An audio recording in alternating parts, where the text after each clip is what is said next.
मैं खाता हूँ, पीता हूँ, सोता हूँ, सिर्फ बिजनेस करता हूँ। आपकी जर्नी काफी इंस्पायरिंग रही है। मुंबई से निकल के आप बहुत छोटे एक जगह से निकल के वहां पे, तो स्ट्रगल का क्या दौर था और पिताजी के गुजरने के बाद क्या स्ट्रगल्स आपको झेलनी पड़ी? मुझे I had to make sure that I have to ensure that जो मेरे साथ में मेरे मम्मी, मेरी सिस्टर, मेरे ब्रदर, उनका पेट भी पालना था। जब सब कुछ बढ़िया चल रहा था, फिर गल्फ वार हुआ, तो उसका आप पे इम्पैक्ट काफी बुरा रहा। हाँ, बहुत बुरा था। तो गल्फ वार के बाद क्या हुआ? फिर मुंबई लौटना पड़ा। वहां से भागना पड़ा सबको। गल्फ वॉर आ गया, we had to all run from there, go to Mumbai. Restart करने के लिए क्या करना चाहिए? वो हिम्मत आना जो है ना कि मुझे स्टार्ट करना है, वो बहुत मुश्किल से आता है। सेल्स आना कितना जरूरी sir? Salesmanship is not something which you can learn. It's an inborn quality. 1% का आइडिया, ये जो 1% पेमेंट प्लान है, इसका जो आइडिया है, ये कब, कहाँ, कैसे आपको आया था? सिर्फ यूएई के पॉपुलेशन को बेचने के लिए हमने सोचा कि ये हम क्रिएट करते हैं। नेक्स्ट जनरेशन जो एंटरप्रेन्योर्स हैं, जो स्टार्टअप फाउंडर्स हैं या एंटरप्रेन्योर्स हैं, उनको क्या एडवाइस देना चाहिए? दुनिया में रहना है तो काम कर प्यारे, क्या बात? हर सुबह नया कोई काम कर प्यारे, वरना ये दुनिया जीने नहीं देंगी, खाने नहीं देंगी, पीने नहीं देंगी।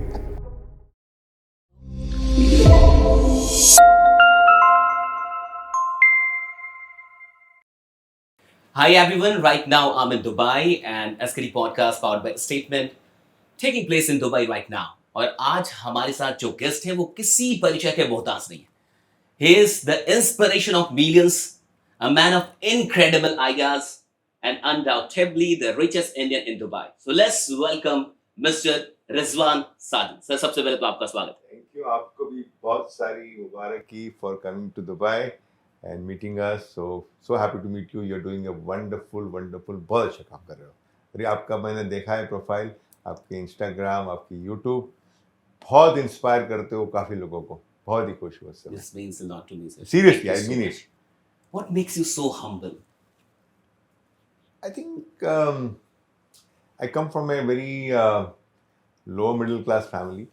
So आहिस्ता आहिस्ता आगे आया. तो जो फर्स्ट जनरेशन होगा ना, I mean touch wood, my second generation is also very humble, but first generation आपको हमेशा उनके उसमें कोई very few people you will see के पैसा बनने के बाद जो फर्स्ट जनरेशन है उसके उसमें Ego कोई आ घमंड आ जाएगी, ईगो आ गया.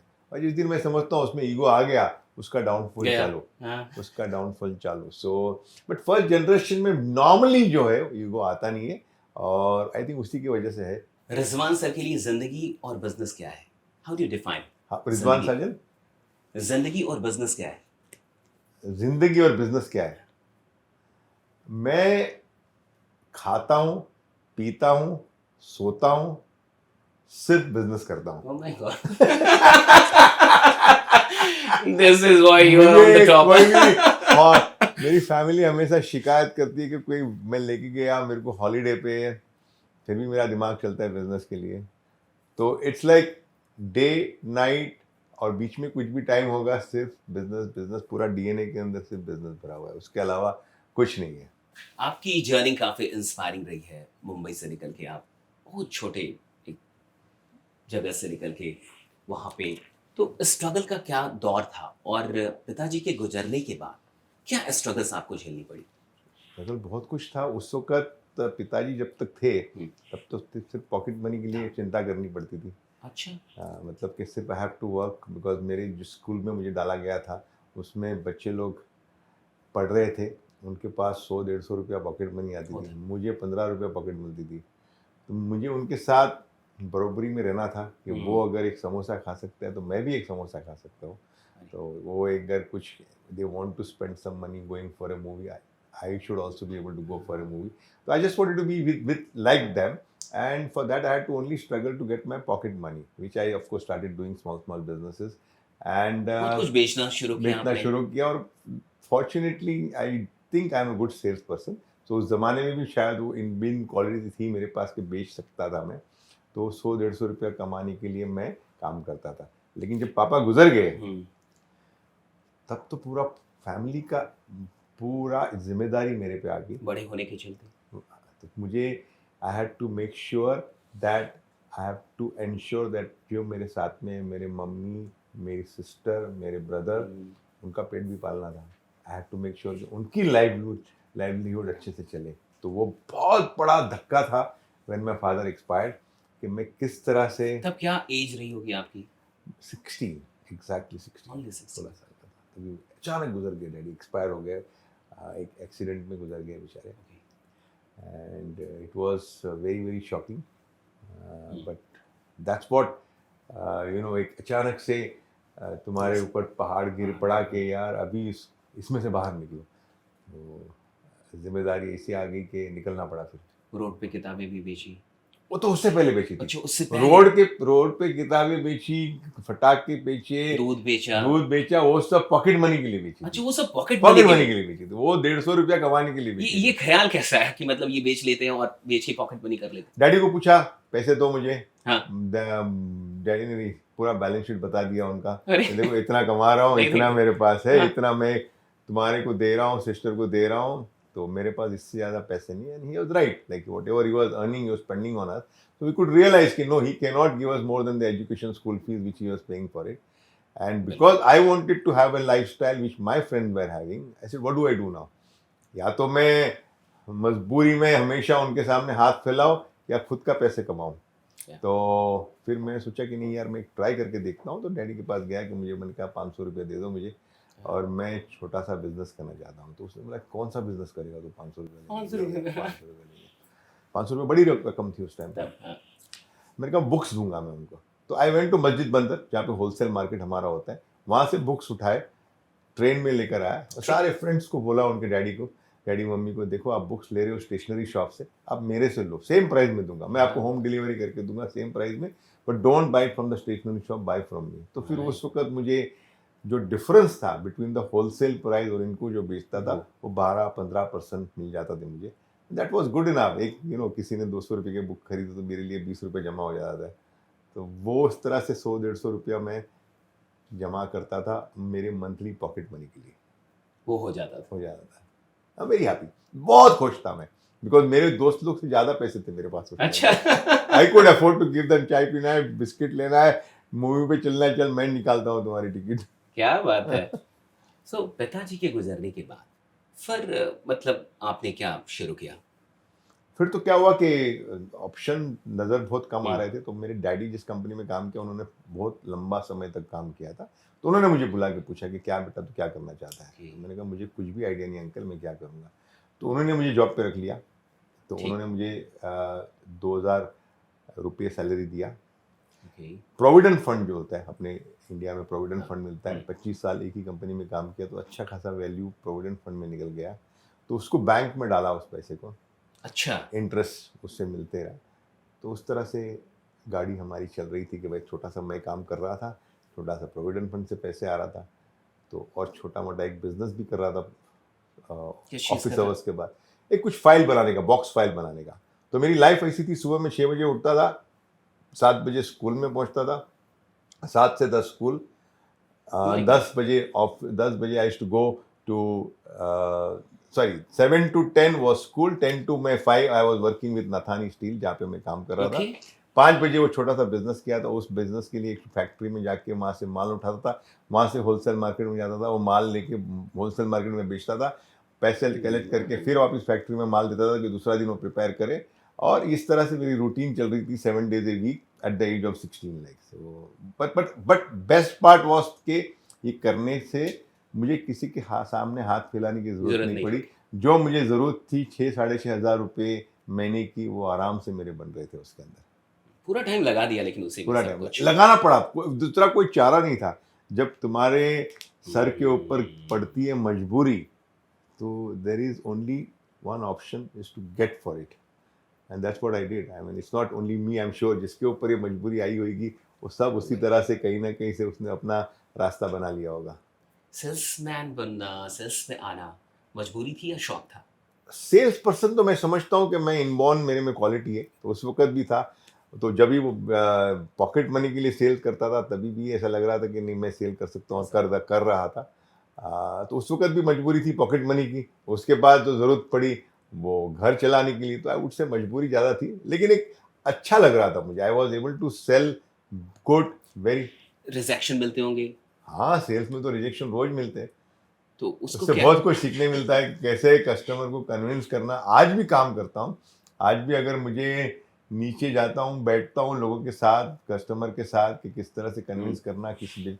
Today also if you ask me, I mean you know any deal which has to be close, मेरे जो पूरा स्टाफ है मुझे इन्वॉल्व करता है, सर आप बैठिए और ये क्लोज करके दे दीजिए। अच्छा सेल्स का, हाँ क्योंकि मैंने कहा डायरेक्टली इन्वॉल्व नहीं हूँ, फिर भी वो डायरेक्टली इन्वॉल्व हूँ, बिकॉज उनको पता है कि बॉस को सामने डालेंगे तो तो हो वो जाएगा अपने एक तो क्लोजिंग। एक chairman of the company, they have the respect for me, so that makes a difference. And then the way I'm able to convince about Dubai and that particular property which you are selling, थोड़ा easy हो जाता है काम, तो उनका भी conversion जल्दी हो जाता है ना, और अपने आप से बेचारे कर लेते हैं, ऐसी बात नहीं, लेकिन जहाँ जरूरत पड़ती मुझे उन लोग इन्वॉल्व कर लेते थे। कुवैत चलेंगे, कुवैत कैसे पहुंचे आप? क्या कोई पहले से था वहां पे? कैसे? डैडी एक्सपायर हो गए तो फिर मैंने कुवैत वाले अंकल को लिखा कि भाई देखो तुम्हारे भाई गुजर गए हैं, Okay, तो मुझे पैसे मत दो, मुझे हेल्प करो जॉब के लिए, वहाँ तो वहाँ पे कुवैत के अंदर।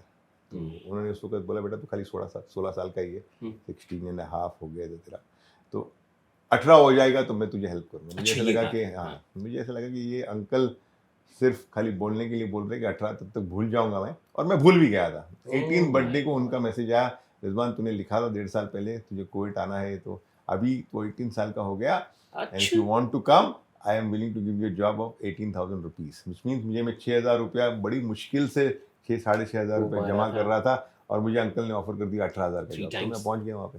वहां चले गए। बहुत 3 वहाँ- टाइम गुना सैलरी, अच्छा, वहां जाके पहला काम क्या किया आपने? सेल्समैन। अच्छा, वहां जाके सेल्समैन पहले दिन से मुझे अंकल ने बोल दिया सेल्स करो, तो मेरे सामने थोड़ी सी ट्रेनिंग दे दी, और नीचे दुकान था उधर बिठा दिया कि यहाँ पे तू ट्रेनिंग, सेल्स ट्रेनिंग, तो और वहां पे किस चीज का बिल्डिंग मटेरियल का काम था। बिल्डिंग मटेरियल का बिल्डिंग काम मटेरियल का, तो basically it was an Atlas building material. तो वहाँ पे मुझे अंकल ने बोला कि देखो यहाँ नीचे ट्रेनिंग बन जाओ, और ये कैश काउंटर पे बैठ के ये बेचो, लकड़ी है, स्टील है, तो बेचना चालू कर दिया। एंड वहाँ पे भी अच्छा टाइम सेल्समैन। बदला कुवैत में जाने के बाद, जिंदगी बदली, थोड़ी अच्छी हो गई जिंदगी आपकी? बहुत बदल गई, हाँ? इतनी बदल गई मतलब it was 18,000 rupees plus commission, मतलब 18,000 रुपये तो सैलरी थे, और जितना माल बेचोगे उसके उतना ऊपर कमीशन कमीशन। था। हाँ, तो सेल्स तो करना आता था, तो मुझे पता था कमीशन मिल रहा है, तो और भाग रहे थे हम काम करने के लिए। सही तो उस बात। वक्त मैं बोलते हैं ना उसको, लाख रुपया से 1.5 लाख रुपया महीने का कमाता था लाख से 1.5 कमीशन। लाख उस समय? उस समय आई एम टॉकिंग क्या अबाउट ईयर बता सकते हैं थोड़ा सा? 1993। माय गॉड, उस दौर में 90s के यानी दौर में 1.5 लाख 2 लाख अच्छा अमाउंट। बहुत पैसे थे उस वक्त। तो उस वक्त मेरी शादी की, सॉरी पहले सिस्टर की शादी पहले की, सिस्टर की। फिर मेरी शादी हुई, उसके बाद फिर हमने घर खरीदा बांद्रा में, शाहरुख खान के घर के आसपास ही। क्या बात है? तो अभी भी है वो घर। अरे तो वहां मतलब कुवैत के बाद जब सब कुछ बढ़िया चल रहा था, फिर गल्फ वार हुआ, तो उसका आप पे इम्पैक्ट काफी बुरा रहा। हाँ बहुत बुरा था, because everything was going so well, So well. इतना अच्छा चल रहा था, you know I was having a job जिससे मैंने स्टार्ट किया as a training, but by the time 2-3 साल में इस तरह से इतना अच्छा काम क्या किया बात। कि मुझे सेल्स सुपरवाइजर से सेल्स मैनेजर और एक पर्टिकुलरली कंप्लीट सेल्स का डिपार्टमेंट मुझे जी, दिया जी। गया था। I was managing My the complete, वहाँ पे सेल करता था, तो वो हिसाब से बहुत अच्छे कंफर्टेबल पोजीशन पे God, चल था। रहा था। तो गल्फ वार के बाद क्या हुआ? फिर मुंबई लौटना पड़ा? वहां से भागना पड़ा सबको, गल्फ वॉर आ गया, we had to all run from there, go to Mumbai. Mumbai जाके फिर हमने फिर बैक टू स्ट्रीट जॉब मांगने की कोशिश की कि कहीं ना My कहीं God. जॉब मिल जाए। कोई जॉब देने को रेडी नहीं है, कोई जॉब इसलिए नहीं दे रहा है, बोले यार रिजवान तू तो, तेरे पास तो एजुकेशन है ही नहीं, तेरे को कौन देगा job. And this to ask me what how much you educated. तो अनफॉर्चुनेटली मुझे तो हायर भागना एजुकेशन। पड़ा था 18 ईयर्स हाँ। के एज में, तो मैंने हार्डली एजुकेशन जो 11 11 12 पास करके मैं बस। निकल गया। तो मुझे पता बीकॉम भी नहीं है, तो मतलब बीकॉम भी नहीं है, कुछ भी नहीं किया है, तो कुछ भी नहीं किया है, तो क्या कर सकता है, मतलब खाली माल बेच सकता हूँ, आई कैन ओनली सेल। तो अभी सेल के लिए कौन बिलीव करेगा कि माल बेच सकता है, तो किसी ने जॉब नहीं दिया। तो मैंने कोई कुवैत दुबई एक किसी का माल बेचता था मैं कुवैत में, उसको मैंने लिखा कि प्लीज मुझे जॉब दे दो, बिकॉज तुमने देखा है कि मैं कितना अच्छा कितना माल अच्छा। आपका बेच सकता था इन Oh कुवैत। my God. उन्होंने मुझे जॉब दिया। फिर उनके चलते आप दुबई आए? उनके चलते मैं दुबई आया, उन्होंने मुझे दुबई बुलाया, 1 साल के लिए रखा मुझे, क्या बात है। और फिर मैंने सोचा कि नहीं, इनके लिए भी मैंने इतना अच्छा काम किया है, कुछ मैं अपना काम करूंगा। वहां से शुरू हुआ। वहां से यानी शुरू हुआ, मेरी वाइफ से बात किया कि देखो 100,000 दिरहम्स मेरे पास जमा हो गए अभी, ठीक। और उस 100,000 दिरहम्स में मैं अपना बिजनेस काम चुना। तो वाइफ थोड़ी नाराज हो गई उस वक्त कि यार अभी तो इतना तुम अच्छा सेट हुआ फिर अभी से, हाँ। पहले तुम सेट थे, फिर गिरे, फिर अभी सेट हो गए, फिर वापस तुमको नया कुछ काम करना है। तो मैंने कहा एक ट्राई करने दो, हो गया, वरना 5-7 हज़ार की नौकरी तो कोई भी दे देगा मुझे। तो वैसे स्टार्ट हुआ। बहुत लोग रीस्टार्ट नहीं कर पाते सर, हम्म। मतलब बहुत लोग रीस्टार्ट नहीं कर पाते जिंदगी में। रीस्टार्ट करना काफी टफ होता है। जैसे आप कुवैत से आए, मुंबई आए, टफ था जॉब खोजना, फिर भी आप फिर आए यहाँ पे, फिर एक आपने एम्पायर बिल्ड किया। रीस्टार्ट करने के लिए क्या करना चाहिए? वो हिम्मत आना जो है ना कि मुझे स्टार्ट करना है, वो बहुत मुश्किल से आता है।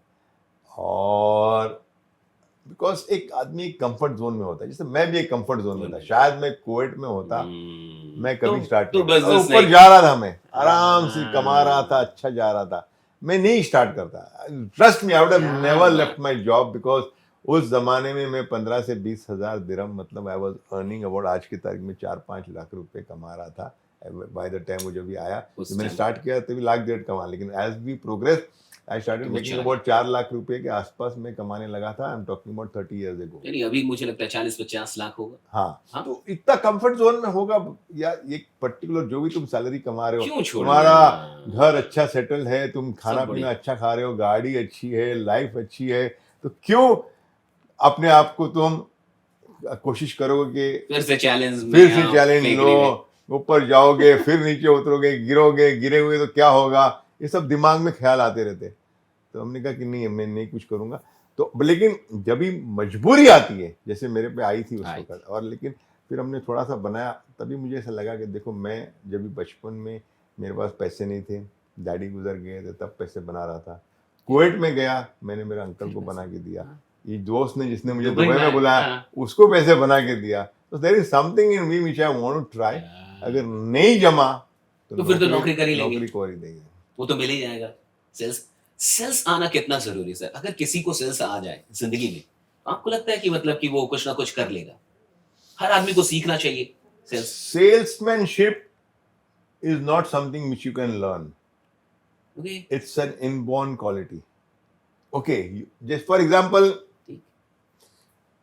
क्रिकेट खेलना। ठीक। आज क्रिकेट कितनी भी आपको कोचिंग दी जाए हम्म। और आपको बोले कि बाबा ये आपको बनाया है, अभी आप जाके मैदान में खेलो, लेकिन जब तक आप में वो इनबॉर्न Inborn. क्वालिटी नहीं है एज ए क्रिकेटर, तुम कभी सक्सीड नहीं करोगे। Without taking anybody's name, I just want to tell you, you have to have that inborn quality for you to succeed. And if you have that inborn quality, you can brush and It can be make it polished. Polished. But अगर नहीं है तो आपको मैं बोलूँ कि यार ये ओके, थोड़ी बहुत ट्रेनिंग में दे सकता हूँ जिससे आप थोड़ा ब्रशअप कर लोगे, कर लो। But you cannot be a top sales person if you don't have the inborn quality. Sell कर लोगे तुम, लेकिन अगर टॉप सेल्समैन बनने के लिए you have to have that inborn quality. और वो बहुत आसानी से नहीं, वो ऊपर वाले का एक बोलता है ना, कर्म होना चाहिए कि आपको दिया गया और इनबॉर्न क्वालिटी। कोई भी बिजनेस के लिए आप कर लीजिए।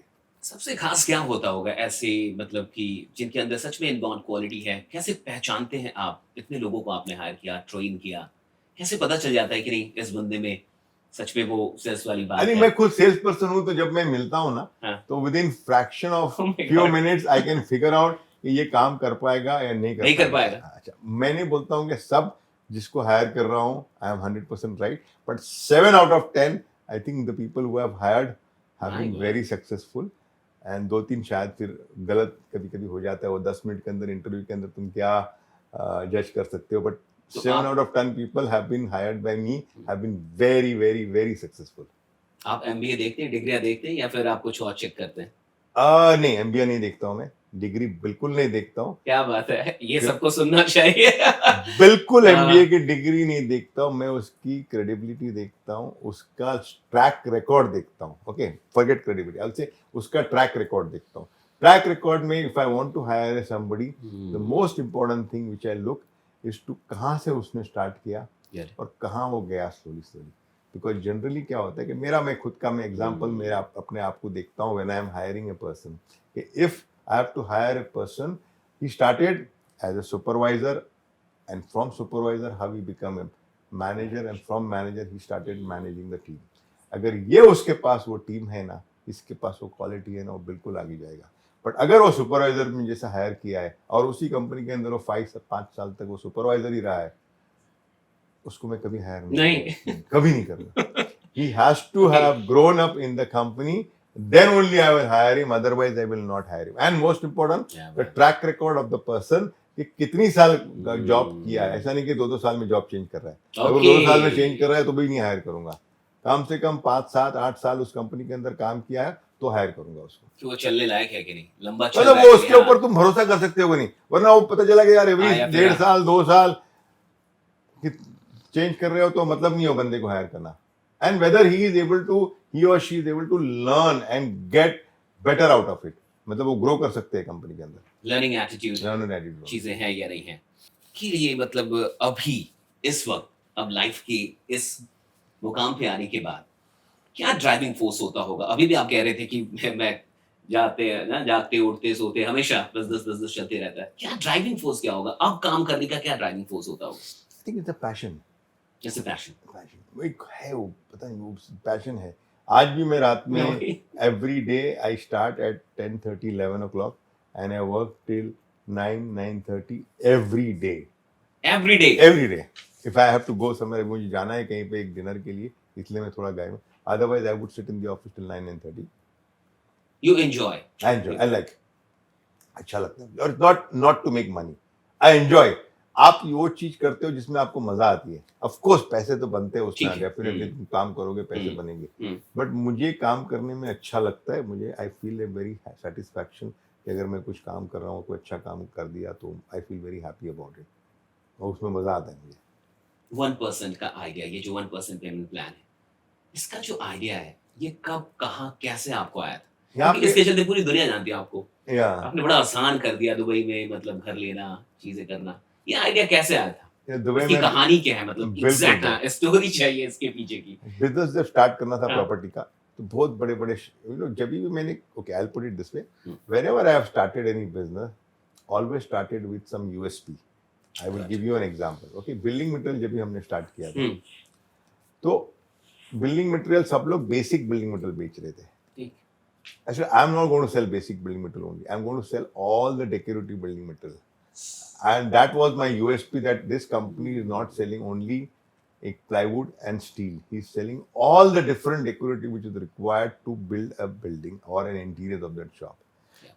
So for any business you want to start, you need to create a USP. तो building material में हमने ये USP किया कि सब चीज आपको एक ही दुकान में मिलेगा, और anything you want, you can order from this shop. तो after that Danube home start किया।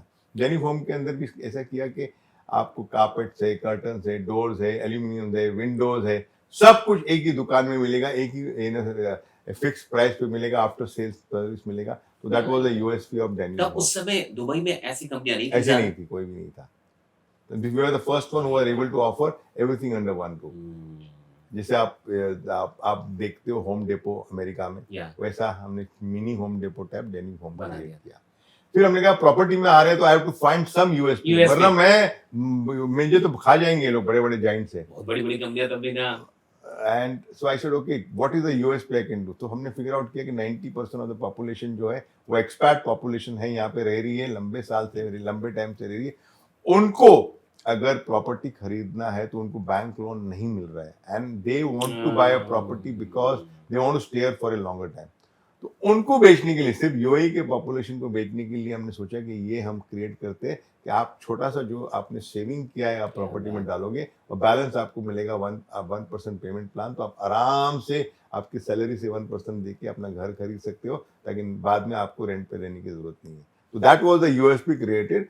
बाद में पता चला कि नहीं यार, ये तो यूएसपी जो है not only in the UAE, पूरी दुनिया के लिए लोग और दुनिया भर से अभी आ रहे, from the whole world people are very happy with this 1% payment plan. कितना टफ था इसको इम्प्लीमेंट करना, क्योंकि आइडियाज कई बार आ जाते हैं, अच्छे भी लगते हैं, लेकिन जब जमीनी स्तर पे उनको लागू करना होता है तब जाके चैलेंजेस फेस करने पड़ते हैं। क्या ये बिल्कुल अचानक से इम्प्लीमेंट अच्छे से हो गया या आपको कुछ चैलेंजेस फेस करने पड़े? इनिशियली तो ये आइडिया ही समझ में नहीं आ रहा था किसी को। मैंने फाइनेंस वाले से बात किया, बोले सर ये क्या है, आइडिया तो बहुत अच्छा है लेकिन ये नहीं चला तो बड़ा प्रॉब्लम आएगा।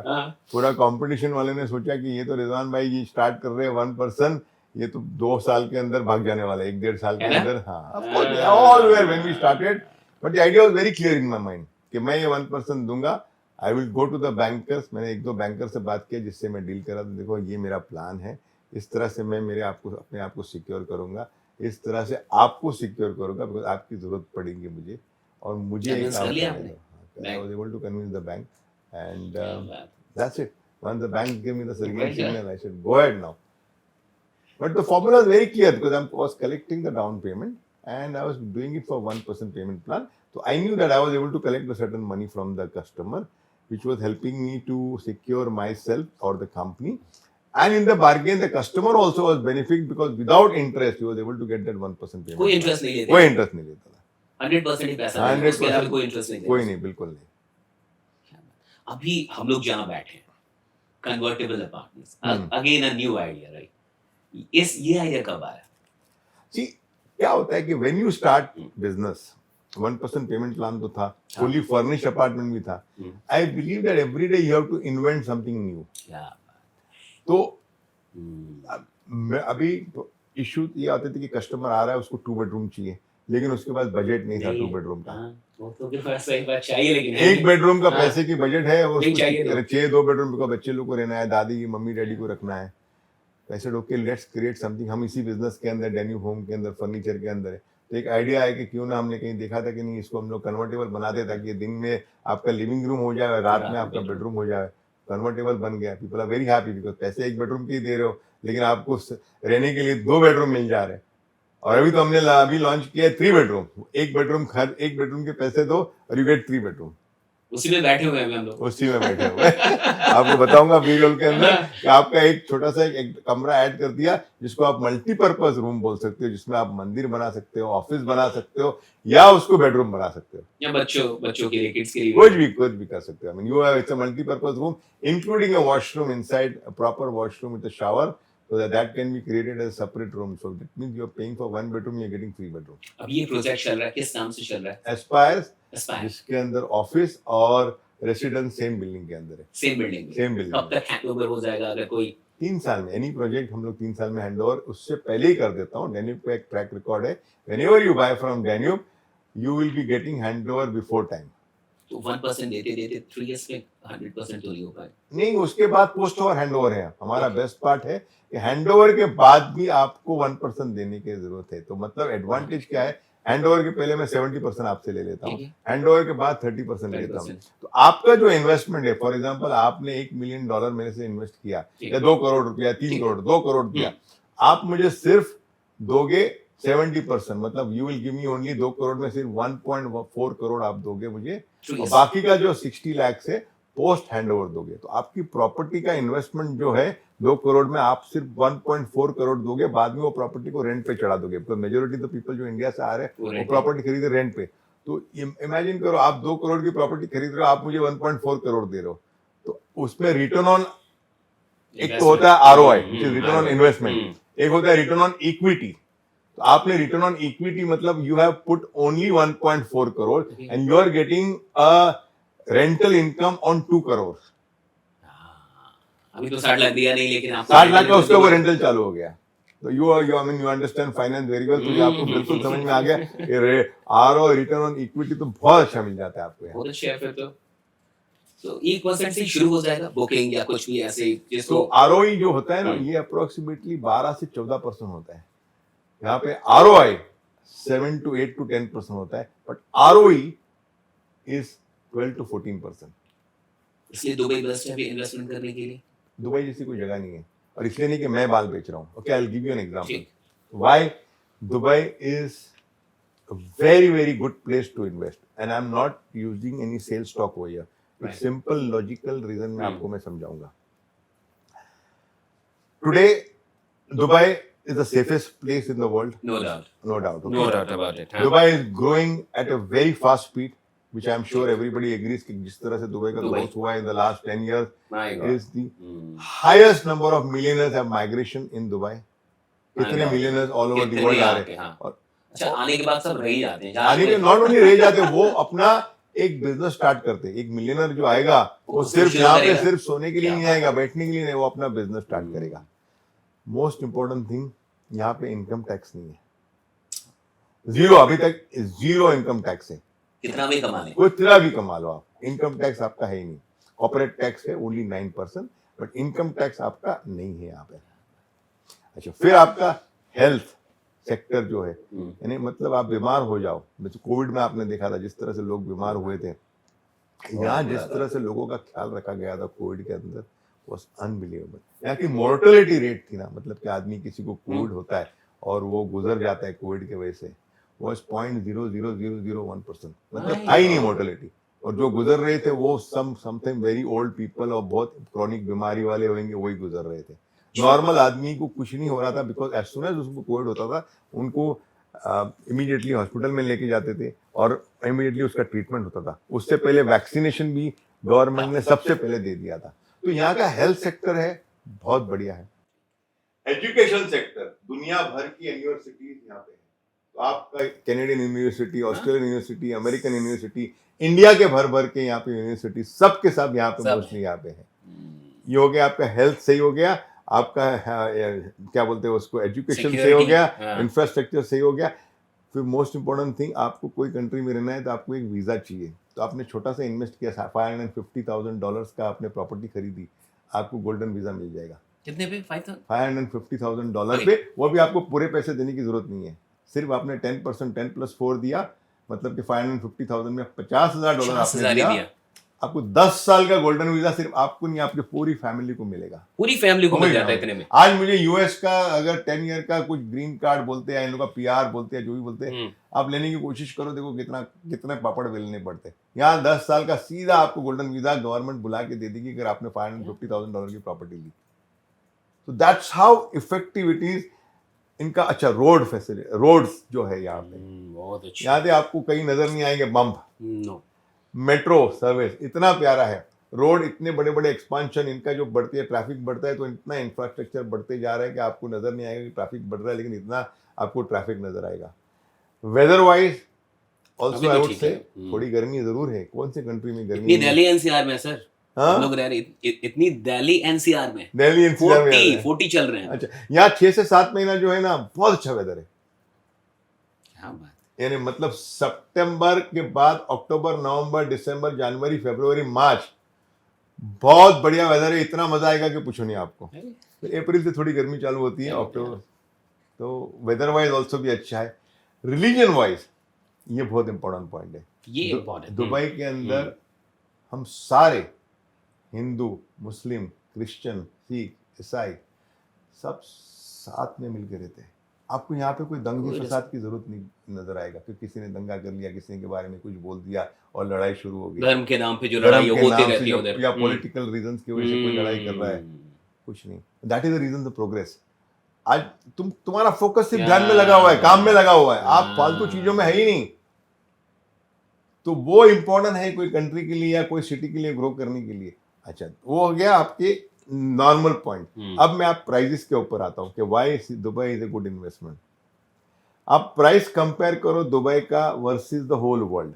Okay, if I have to compare price of Dubai X, अगर आपने सिंगापुर में प्रॉपर्टी लेने जाओगे you will be paying 2x और 2.5x ऑफ दुबई प्राइस। आप हांगकांग में लेने जाओगे you will be paying 5x। ये एशिया में हो गया 5x। आप दुबई का जो प्राइस होगा उसमें 5 गुना आपको देना पड़ेगा देना। सिंगापुर में आपको 2.5x। आप चले जाओ यूरोप की कोई भी शहर के अंदर, यूरोप में जर्मनी, फ्रांस में, आपको देना पड़ेगा 2.5x। स्विट्जरलैंड में चले जाओ 3.5x देना पड़ेगा। मोनाको में चले जाओ 8x देना पड़ेगा। ओके, इंग्लैंड में चले जाओ, लंदन में आपको 4x देना पड़ेगा। न्यूयॉर्क में चले जाओ आपको 2.5x देना पड़ेगा। मेरी अपनी सिटी मुंबई में आप चले जाओ 2x देना पड़ेगा। गुड़गांव में आप चले जाओ 2x देना पड़ेगा। तो if you compare all the cities in the world, Dubai is still a very very affordable city and the chances of growing the prices in Dubai is very high. मतलब जैसे ये आगे जाएगा वैसे प्राइस ऊपर जाएगा। बिकॉज एज ए डेवलपर मैं देख रहा हूँ लास्ट ईयर मैंने क्या प्रोजेक्ट क्या प्राइस में लॉन्च किया, तो आज मैं उसको 20-25% एक्स्ट्रा प्राइस में लॉन्च कर रहा हूँ। इसलिए नहीं कि मैं एक्स्ट्रा पैसे बना रहा हूँ, बिकॉज वो लैंड उसका महंगा है, उसका कंस्ट्रक्शन कॉस्ट ऊपर गया और मुझे पता है कि अगले साल और 20-25% ऊपर जाएगा। जितना लेट आप करोगे दुबई में इन्वेस्ट करने के लिए उतना आपको महंगा पड़ेगा। और दूसरी बात बता रहा हूँ, 2 साल के बाद यहाँ पे कसिनो आ रहे हैं। मतलब रासल खेमा में कसिनो आ रहा है। रासल खेमा यहाँ से अच्छा। 1 घंटे की ड्राइव है, सिर्फ ओनली 1 आवर ड्राइव इन रासल खेमा। जब यहाँ पे कसिनो आ जाएगा ना, तो और यहाँ पे बुम बुम बुम बुम होगा बॉस। माय इतना गॉड, प्राइस ऊपर जाएगा कि अनबिलीवेबल ऊपर जाएगा। ये ये राइट मेरा टाइम लाइक, ये लिख के लेना किधर राइटिंग के अंदर, क्या कि रिजवान बात, साजन ने बोला है जिस दिन कसिनो आएगा ना, किस तरह से प्रॉपर्टी मल्टीप्लाई होने वाला है। यानी ये बेस्ट टाइम है इन्वेस्ट कर देने का, बिल्कुल। सबसे अच्छा टाइम है अभी जिन लोगों ने नहीं किया, मतलब अब कर देना और चाहिए। मैं नहीं बोलूंगा हम्म। कि धनुब में इन्वेस्ट करो। हम्म, I will never tell any of my listeners कि because I am telling yeah, you come and buy from Danube. Invest in Dubai. You will make money. Dubai में पैसा लगाओ, अगर आपका पैसा खोटा हुआ तो मुझे बताना। You will, जो बोलते हैं ना बूम है और ये पैसा खत्म आपका जाएगा, कुछ नहीं भाई। छोटी सी दुबई है, 3.5 मिलियन हम लोग पॉपुलेशन है। 3.5 मतलब 35 लाख यहाँ पे पॉपुलेशन है। आज मुंबई जहाँ पे रहता हूँ उसकी पॉपुलेशन कितनी है? करोड़ करोड़ 25, 2.5 करोड़। हाँ, तो दुबई को अगर ग्रोथ करना है, 50% भी ग्रोथ करना है, टॉकिंग अबाउट खाली 15 लाख ऊपर ऐड करना है मुझे, उसमें तो दुबई भर जाना है। और बाकी जो मेन जो एरियाज है जिसको बोलते हैं सेंटर अपार्टमेंट, जो मेन सेंट्रल जिसको बोलते हैं दुबई के अंदर जिसमें जमीन है, वो इतना सा ही है भाई, वो खत्म हो रहा है डे बाई डे अच्छी जगह। तो अगर मैं आगे इन्वेस्ट करूंगा तो मुझे वो प्रॉपर सेंट्रल दुबई में नहीं मिलेगा, फिर आपको बाहर जाना पड़ेगा। तो अभी जो प्राइस मिल रहा है आपको, यू आर टॉकिंग अबाउट $500 पर स्क्वायर फीट से लेके आपको $1000 में अच्छी से अच्छी जगह मिल रही है पर स्क्वायर फीट, मिल जा रही है मिल इतने जा में। रही है। अगर बॉम्बे में अच्छी जगह में लेना चाहता हूँ, बैंड्रा में या नरीमन हाँ, पॉइंट या बिल्कुल। वहाँ पे आपको $2000 देना पड़ेगा। आप हिसाब कर लीजिए, यहाँ पे मैं बात कर रहा हूँ 70, 75, 80 हज़ार रुपये पर स्क्वायर फीट, वहाँ पे 1.5 लाख रुपये फुट देना पड़ेगा। अगर आप कोई भी बॉम्बे सिटी में लगा लीजिए जहाँ पे अच्छी लोकेशन है, 1.25 से 1.5 लाख रुपये देना पड़ेगा, वर्सेज यहाँ पे आप दे रहे हो 75,000 से 80,000 रुपये पर square feet. That is a high location. I am talking about medium, जैसे बोलते हैं $500 मतलब 40,000 पर स्क्वायर फीट में आपको अच्छे मतलब जिसको आप अंधेरी बोलते हैं या उसके बाद वाला सिटी कंपेयर करो तो दुबई इज चीपर। तो Dubai is definitely a great place to invest, and with all the things which I told you, it cannot go wrong.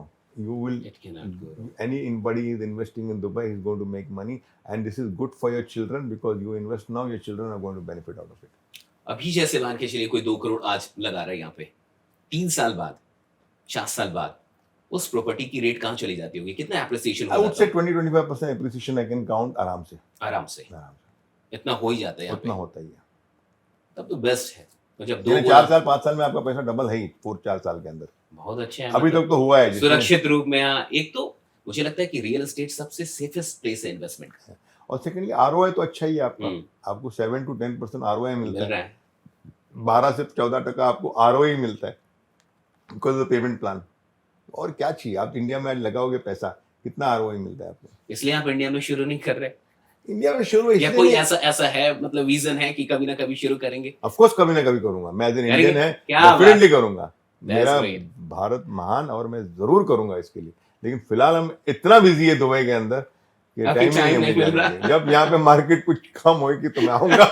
मेरे लिए सबसे बेटर है जल्दी जाके भारत में कुछ चालू करो, बिकॉज सब लोग जानते हैं मुझे, मेरे लिए सब तो लोग बहुत जानते easy हो हैं, जाएगा। या आपको तो मिलियन लोग, सब लोग फॉलो करते हैं, सब लोग देखते हैं आपको। अच्छी बात। अच्छा, ये आइडिया कैसा है? ठीक है, इस पे थोड़ा सा आते हैं। क्या? ये इन्फ्लुएंसर भी हैं आप एक तरीके से, मिलियन लोग आपको फॉलो करते हैं, कई करोड़ लोग आपकी वीडियोस देखते हैं और आप उससे भी बहुत वैल्यू ऐड करते हैं। ये आइडिया कब आया था कि नहीं, आते हैं सोशल मीडिया पे आते हैं?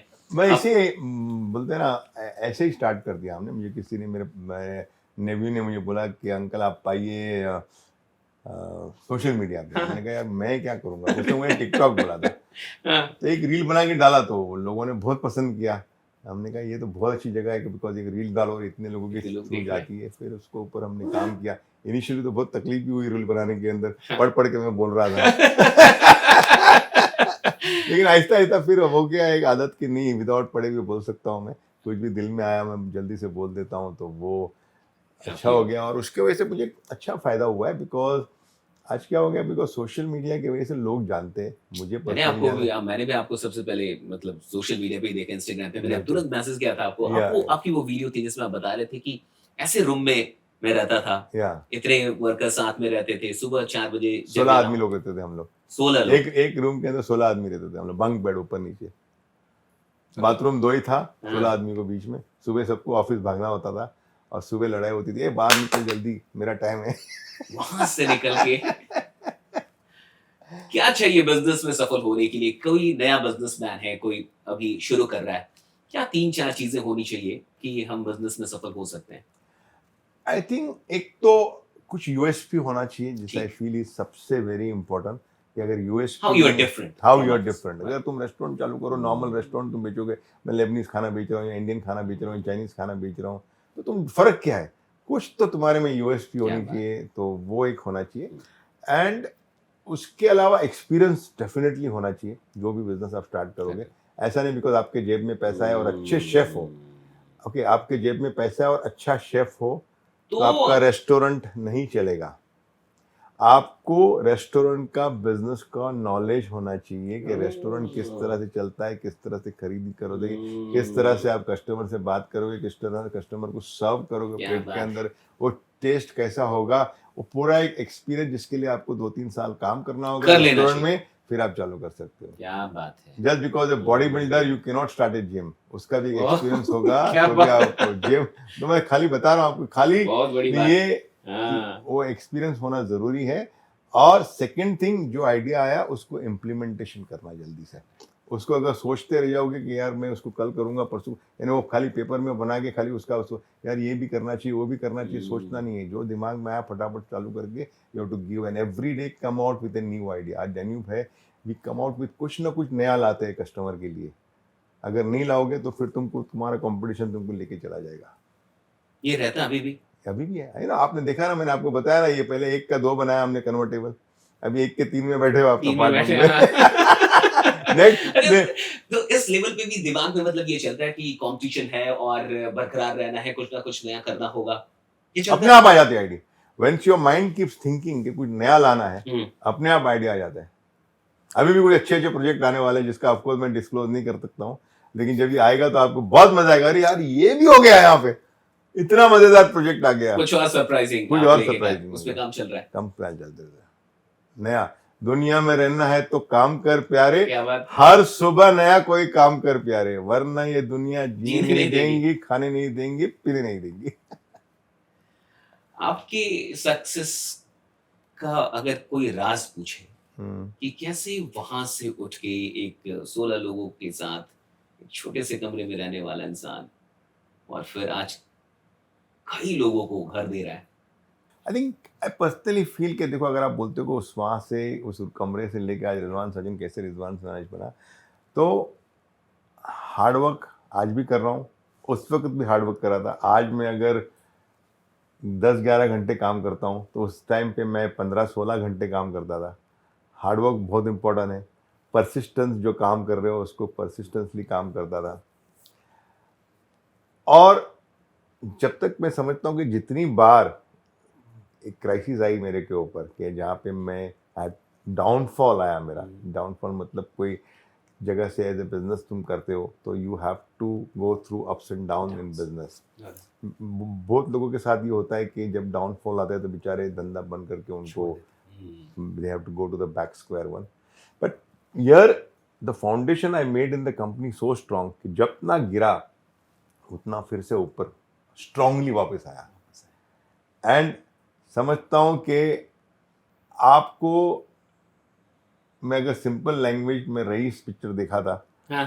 तो उसके अंदर एक शाहरुख खान का डायलॉग था कि गुजराती का दिमाग और मियाँ भाई की डेयरिंग, हमेशा से डेयरिंग से कुछ काम किया है और गुजराती का दिमाग से काम किया है, क्या लेकिन बात! कैलकुलेटेड रिस्क लेके काम किया है। और सबसे बड़ी बात है, आई थिंक सबकी दुआएं, माँ की दुआएं और सब लोगों की दुआएं, जिसकी वजह से आज ये वहाँ यहाँ से लेके वहाँ तक आया। I know it's a very, जिसको बोले यार तू क्या आंसर दे रहा है, तो हम क्यों नहीं बन सकते, बहुत सही। इट्स किसी को बिलीव ही नहीं हो सकता है कि यार ये कैसे वाह! पॉसिबल है, how is it possible, how one person can reach from here, but it's not an overnight process. I want to tell you, it's a gradual क्या बात! process. अगर आप मुझे देखो, मेरी जर्नी को देखो, मैं जैसा मैंने जर्नी स्टार्ट किया था, किस तरह से मैंने कोविड में काम किया, किस तरह से मैं ट्रेनी से एक सेल्स मैनेजर बना, सेल्स मैनेजर से छोटा सा एक बिजनेस ब्रोकरेज का किया, ब्रोकरेज का बिजनेस करने के बाद कैसा छोटा सा एक ट्रेडिंग बिजनेस किया मैंने, ट्रेडिंग बिजनेस के बाद किस तरह से मैं एक छोटा सा एक बिल्डिंग मटेरियल का ट्रेडिंग बिजनेस स्टार्ट किया। वैसे ग्रेजुअल एवरी ईयर कुछ ना कुछ छोटा छोटा छोटा छोटा, शुरू तो करते उसके लिए मुझे 30-40 साल लग गए इस मुकाम पे पहुंचने के लिए। But yes, it's still fantasy कि कोई भी सोचेगा कि यार मुझे भी बनना है रिजवान साजन, मैं भी बन सकता हूँ। 100% तुम बन सकते हो अगर आपको बनना है तो। बहुत, इट्स नॉट क्या दैट बात। It's an impossible thing, it's achievable provided you work consistently with persistence, with passion, with hard work, and it should have a lot of luck with you, and of course an inborn quality। जैसे मैंने बोला, inborn quality inborn आप में quality. होना बहुत ज़रूरी है भाई, वरना बिजनेस स्टार्ट कर लोगे inborn quality नहीं तो आप कुछ नहीं कर पाओगे। जो एंटरप्रेन्योरल क्वालिटी जो होती है ना, कि ये बल्ला आपके सामने आया, ये बॉल आपके सामने आया, ये बल्ले को यहाँ घुमाऊँ या सीधा मारूँ और आउट ना हो, वो एंटरप्रेन्योरल क्वालिटी जब तक नहीं हो सकती ना, आप नहीं सकते। तो वो है मेरे में, टचवुड ऊपर वाले ने मुझे गॉड गिफ्ट दिया हुआ है, तो that could be one of the reason कि मैं इतना आगे आ गया। तो और मुझे लगता है कि आपने इतनी मेहनत भी की है और आज भी आप जब 10 से 12 घंटे, तो वो जो पैशन है, वो जो मेहनत है, उसके चलते भी मुझे लगता है कि कई लोग के अंदर वो चीज़ें होती हैं, लेकिन वो शायद वहाँ तक पहुँच ही नहीं पाते क्योंकि उतनी मेहनत नहीं कर पाते। या आई थिंक मेहनत करते हैं भाई, मैं बता रहा हूँ ना, मेहनत डेफिनेटली करते हो, लक भी साथ देना चाहिए। लक को कैसे देखते हैं आप? क्या डेफिनेशन है लक की मैं आपकी नज़र में? समझता हूँ कि बिजनेस के अंदर तीन हिस्सों में बांटूंगा मैं। ठीक, एक है आपका हार्डवर्क, ओके, एक है आपका एंटरप्रेन्योर क्वालिटी, ठीक, and third is your luck. Luck. Hard work होगा, एंटरप्रेन्योर क्वालिटी होगा, लक नहीं होगा तो कुछ नहीं होगा। तो भी लक होगा, हार्डवर्क होगा, एंटरप्रेन्योर क्वालिटी नहीं होगा तो भी कुछ नहीं होगा। ओह माय तो गॉड! सब कुछ होना, ये तीनों का कॉम्बिनेशन होगा तो ही तुम बन सकते हो। क्या बनाता है भाग्य? मतलब भाग्य कैसे बनता है? किसी का लक कैसे बनता है? यार ये तो ऊपर वाला ही जानता है। है ना? हाँ, मैं तो भाग्य ऊपर वाले ने बनाया मेरे पे। आई थिंक इसका जवाब मैं ऊपर वाले से पूछता हूँ, भाई थैंक यू सो मच पूछता हूँ, क्या मैं उनसे रोज शुक्रगुजार करता हूँ कि आज जो भी हूँ, because of what you have given me and everybody around me, and that's the reason ये है। But it's a God gift. और मैं यही बोलूँगा कि अगर आपको भी भाग्य करना है, अच्छे कर्म करो, अच्छा काम करो, एंड अपने आप भाग्य हो जाएगा, अपने आप ही लग आ जाएगा। मेरे पीछे तो लगता है मेरे मदर, फादर, ग्रैंड फादर की दुआएं है। मैंने सुना है कि हर रोज आप माँ के साथ कुछ टाइम बिताते हैं। क्या है वो डेली का? डेली का रूटीन ऐसा है कि देखो, मम्मी आज 85 ईयर्स की हो गई है, हाँ। तो उनका जो पूरा लाइफस्टाइल है, बेचारे वो मूवी देख के खुश हो जाती है। मतलब कि पुरानी पुरानी? मूवी लगाओ, कोई धर्मेंद्र की, अमिताभ बच्चन की, दिलीप कुमार की, तो वो सब देख के, वो सब गाने सुन के शी इज़ वेरी हैप्पी।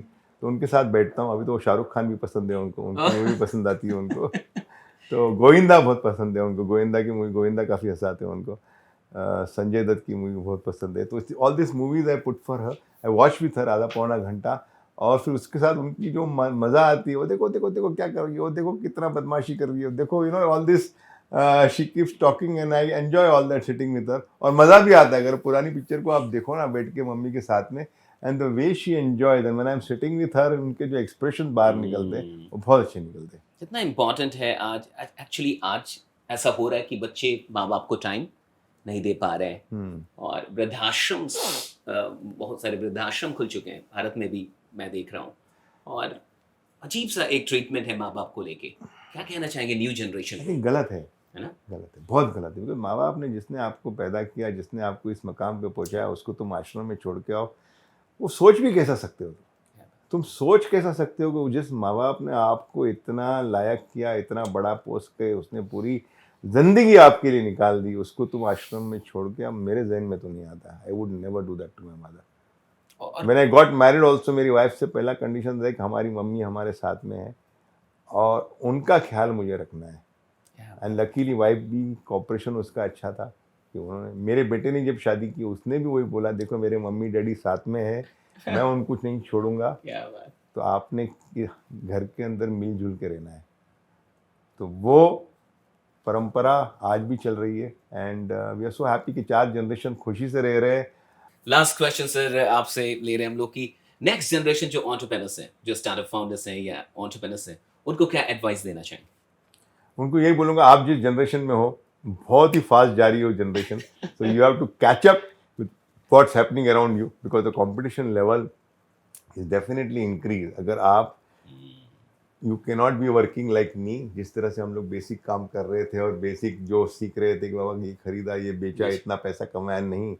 आज का जिस जनरेशन जिस दौर पे जा रहा है, उस तरह से पूरा टेक्नोलॉजी, जिस तरह से AI, एआई का Innovation. ट्रांसफॉर्मेशन हो रहा है, इनोवेटिव आइडियाज आ रहे हैं, इनोवेटिव सब सब चीज पे ध्यान में रखना है और उसके ऊपर एक्सेल करना है, खाली ध्यान नहीं रखना है। क्या बात you have to study, you have to make sure that you are excelling in all of them, and most important अपना यूएसपी बनाओ।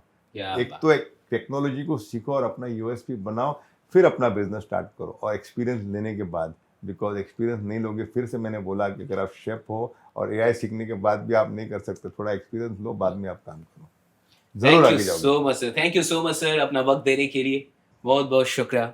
Thank you Shashank, thank you Thank you so so much, so happy to meet you, thank you so much, and you are wonderful as I said before. Thank you so Thank much sir.